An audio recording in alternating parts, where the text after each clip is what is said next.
অনেকে যে ভুলটা করি একটা বিজনেসের জন্য ডোমেইন কেনার আগে সেই ডোমেইনটার কিন্তু ব্যাক হিস্ট্রি চেক করি না। আমরা জাস্ট ডোমেইনটা যদি অ্যাভেলেবেল থাকে আমরা পারচেস করে নিয়ে আসি।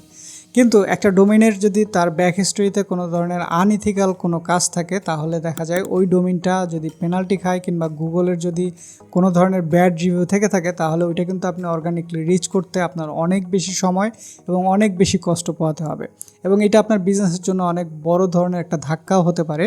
তাই যখনই বিজনেসের ডোমেইন কিনবেন সবার আগে ডোমেইনটা অ্যাভেলেবেল আছে কিনা চেক করার পরে সেটার ব্যাক হিস্ট্রি অবশ্যই চেক করে নেবেন। আর ব্যাক হিস্ট্রি চেক করার জন্য চমৎকার একটা ওয়েবসাইট হচ্ছে ওয়েব্যাক মেশিন।